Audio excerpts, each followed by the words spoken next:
ते मशाल झगडणार की विझणार, धनुष्यबाण चालणार की रेल्वे इंजिन सुसाट धावणार, गुहागर वासियांचा कौल कुणाला?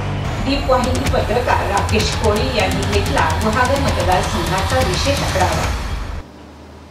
गुहागर विधानसभा मतदारसंघ 264 हा महाराष्ट्र राज्य विधानसभेच्या 288 मतदारसंघांपैकी एक मतदारसंघ असून लोकसभा आणि विधानसभा मतदारसंघ परिसीमन आदेश 2008 नुसार केलेल्या मतदारसंघाच्या रचनेनुसार गुहागर मतदारसंघात रत्नागिरी जिल्ह्यातील गुहागर तालुका, खेड तालुक्यातील शिरशी, लवेल, धामणन ही महसूल मंडळे आणि चिपळूण तालुक्यातील रामपूर, खरावटे, वहाड या महसूल मंडळांचा समावेश होतो।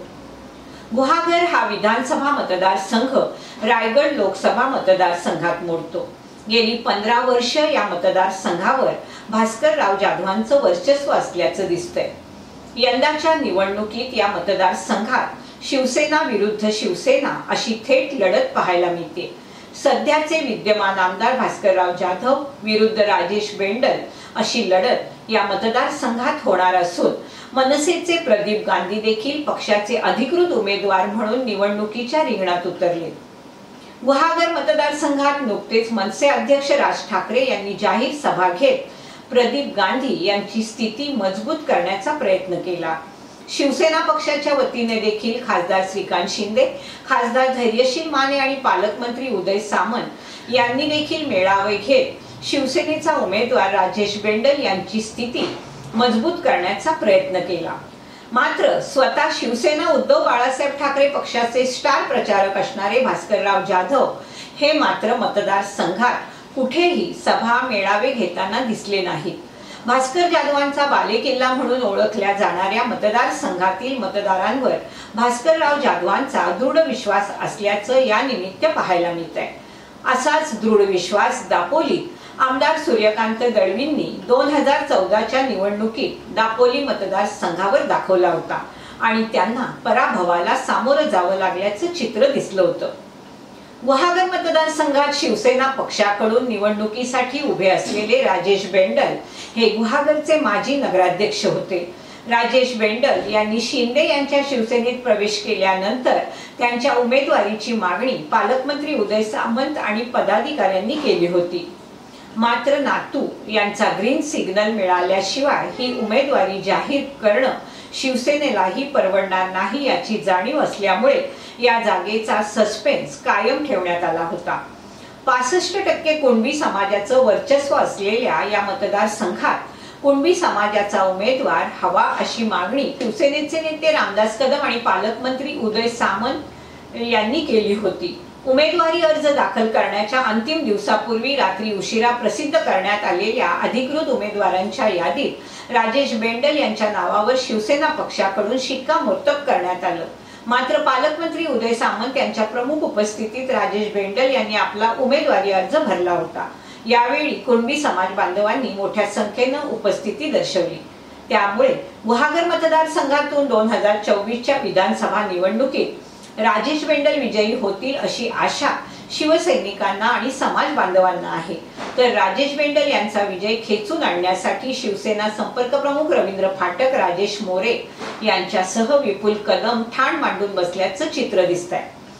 शिवसेना उद्धव बाळासाहेब ठाकरे गटाचे आक्रमक नेते अशी ओळख असलेल्या आमदार भास्करराव जाधव यांनी 1982 साली आपल्या राजकीय करिअरला सुरुवात केली। 1992 मध्ये ते रत्नागिरी जिल्हा परिषदेचे सदस्य म्हणून निवडून आले। 1995 आणि 1999 साली 2 वेळा ते चिपळूण मधून शिवसेनेकडून विधानसभेवर निवडून गेले। 2004 साली शिवसेनेची उमेदवारी न मिळाल्यामुळे त्यांनी शिवसेनेला रामराम ठोकत अपक्ष निवडणूक लढली। 2004 मध्ये अपक्ष उमेदवार म्हणून विधानसभा निवडणूक लढवताना राष्ट्रवादीचे उमेदवार रमेश कदम यांच्याकडून त्यांचा 3000 मतांनी पराभव झाला।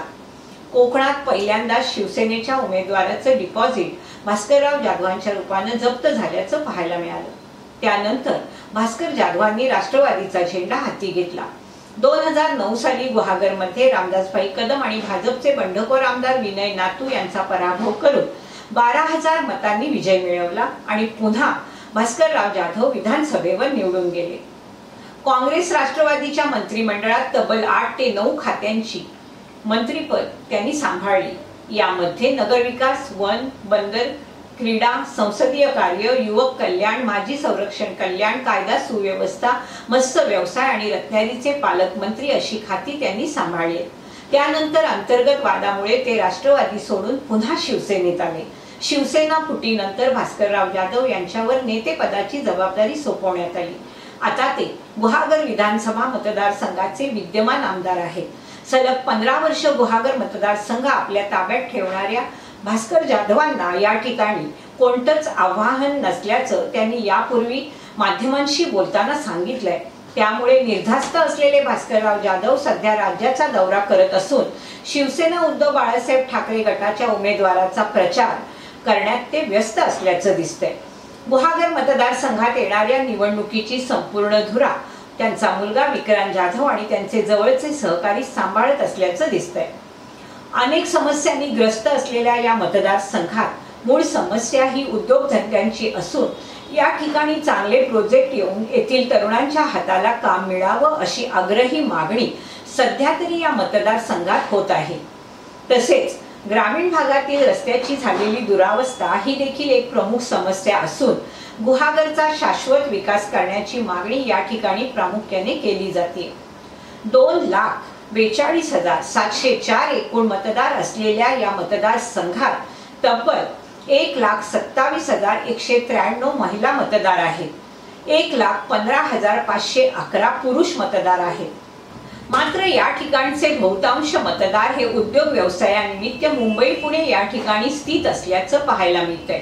येणाऱ्या निवडणुकीत बाहेरगावी स्थित असलेले मतदार कितपत मतदानासाठी मतदारसंघात परततात आणि महिला मतदार नेमक्या कुणाच्या बाजूने उभ्या राहतात, कुणबी समाज बांधव कुणाला साथ देतील यावर येथील उमेदवाराचं आणि राजकीय पक्षांचं भवितव्य अवलंबून आहे।